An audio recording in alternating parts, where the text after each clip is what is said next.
Guys, you should never resign in your games. They say this all the time in chess. I just played one of the craziest games. And I'm not exaggerating. This is one of the best games that I've played in a long time and one of the most solid positions and the most this game was crazy. And if you pay attention to my time controls, you could see I was under a lot of pressure and the position got super complex. I literally just played this 10 minutes ago. You got to see this. This game is nuts. Okay, here we go. D4, F6, D4, and E5. So I've played this opening on this channel before. This is called the Budapest Gambit, and I get really good positions out of this, especially if you play it correctly. So my opponent takes, and the best move is G4 after your opponent takes. So F4 is an interesting sideline. I'm not really familiar with this move very much, but it's still considered a book move. Um, yeah, so I just check. I studied this. Bishop B4 is the best move. And then knight blocking is the best move. So I also learned that you should either develop the bishop, develop the knight, or take the knight. So here's the mistake I made in the game. He plays e3, and I didn't see that I cannot speak today. I didn't see that my knight was hanging, and I hang my knight. So I'm just losing immediately. So I just developed my knight, and then he takes my knight with his queen, and then I was like, okay. And I really, I really, I considered just going. You know what? Screw this game. Like I'll just play a different game, and we'll just move on from here. So I just said, you know what? Let's just play it out because you literally never know. All right. So I take the knight on c3. He takes back e8. Bringing my rook to attack the pawn, and then he tries some bonehead checkmate in one move. Like, you think I'm not going to see that? Like, what's even the threat here? So it's considered an excellent move, but I mean, like, there's no threat. So normally, when you go to checkmate the king, your rook would be on f8, and then that's really bad. But I already moved my rook out of the way, so I mean, okay, it doesn't make any sense. I'm I'm totally losing here. I'm totally losing. I'm down 4.5 points material. Like, this is the game's cooked. D6, not to mention, I knew he was going to see this. I knew he was gonna miss this move.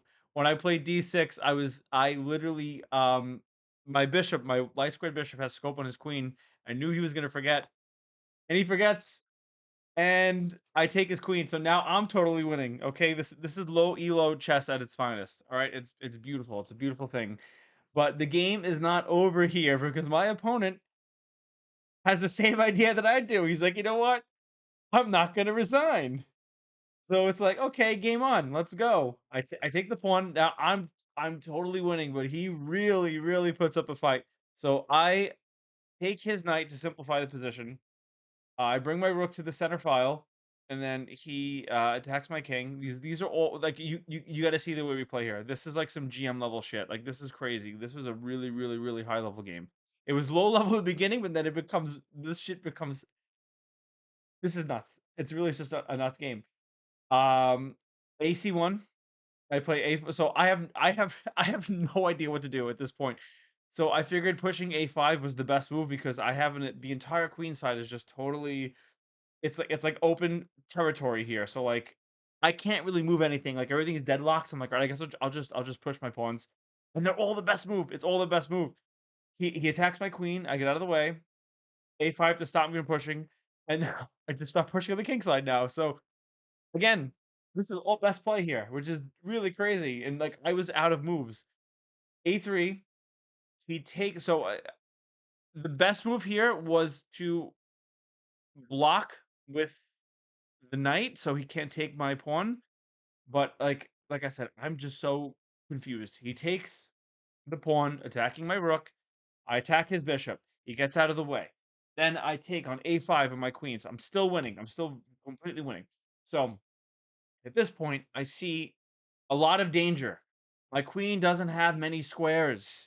So I'm like, I gotta do something here because if I don't, my queen's getting trapped. I saw it. I'm on the edge of the board. I have no scope. I have no vision. I'm just stuck on the A file. and I'm like, "Okay, I gotta do something, I gotta get out." So, he's starting to attack me with his rooks, and I knew that was gonna happen, so I bring my queen back to b6. So, that way I have an escape square, I get out of the way, he can do whatever he wants, this pawn here on a5 is still defended by my knight, so we're good, and this is the idea that I saw him attacking with his bishops, I mean, his rooks, I cannot say the pieces today.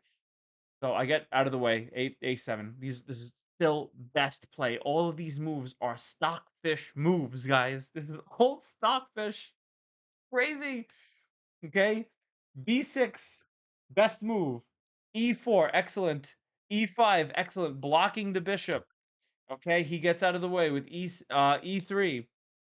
And I play E8 here. So my idea now is I'm gonna just go balls to the wall. I'm gonna just push on the queen side, and we're gonna just I wanna overwhelm him at this point.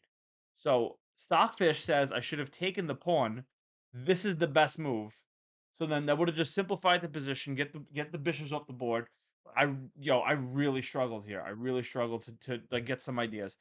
I bring my knight to D3 to attack his rook, and then he doubles up, and I'm like, "Okay, it's a great move, but I'm like, "Good luck getting in. There's no way he's getting in. My pawn at A5 is defended by this pawn.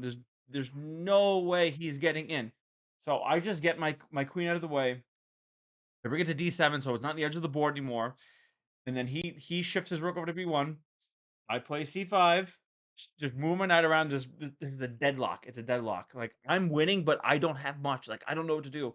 So I bring it here just to take this pawn, and I'm like, this game has to end. I gotta kill this guy. His bishop's gotta get off the board. I'm gonna take on E4, and then we'll exchange, and then I will have an open file on my rook. That was my idea. But then he defends it. So I'm like, all right, if he moves his rook, now I have open file here on A4. I push, and then he doubles up. Now I'm able to attack his rook with my pawn.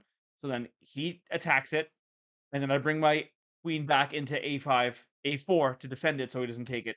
So that pawn is like the hero. That's like the hero pawn right now. Okay. I play d1 check. He gets out of the way.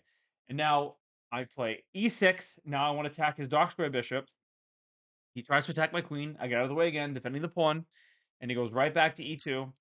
And now I'm able to simplify. Now I could take e4. I take. And he takes back. Now I'm able to push. He takes. I take with my rook. And now this is where I start to win. Okay. I'm running out of time though. I have 1 minute and 30 seconds left on the clock. This was a mistake. When I made this move, I literally went, "Oh, fuck," in real life. I literally because if he takes, I take, and then I lose my queen. But then I realized even if that exchange happens, I promote. So I'm still up the exchange. So I was like, wait a second, I'm a genius. It actually works. It's actually a genius tactic. So it didn't matter. I literally thought I made a mistake here.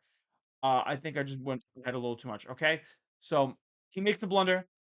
I take, he takes, and then I'm able to get my rook in the open file. Now it's just GG. This is just GG from here on out. I'm going to show you how I finish the game out. He hangs his rook. He's kind of low on time, but I'm way worse. I'm way worse off. So I'm able to finish it off in style. I check, bring my rook here. I have checkmating ideas on f2. He tries to attack my rook, and I say, okay, take. I don't care. Take my rook at this point because if you take it, I'm just promoting. He takes the rook, and then I'm able to make a queen, and then there's literally nothing. So I make a battery. He gets out of the way, and then there's like what was it? Check, and this I think was mate. Yeah, that was mate there. But I'm not good at chess. So I take the long way out, and I just made him on the H file. Ooh, and even I don't know if you can see it says Levy says that's checkmate. Bro thinks he's a Karu. In this game I play like a Karu. Okay, I'll take it. What a game! What a game! I mean, when I play this, I was literally thinking to myself, I was like, if I clicked resign, I wouldn't have had such amazing content here. Like, there was so much to learn here, but no matter what elo you are, especially if you're around my level or if you're lower, do not resign your games because if you play solid, your opponents they're gonna mess up, okay? And they did. So there's a good chance, even if you are down material in the beginning of your game, do not give up. It's crucial. So I'm gonna try to follow my own advice. I get very discouraged sometimes, and I'm losing, and I'm like, "There's literally like, why am I even gonna play this game? Like, I'll just resign and just go on." But No, you literally don't know, like, things like this could happen, and if you play solidly, you could end up winning, and it was a fight. This was a 55 move game, and I need a break after this because that was, like that burnt all my brain cells. Alright, hope this video helps. Talk to you later.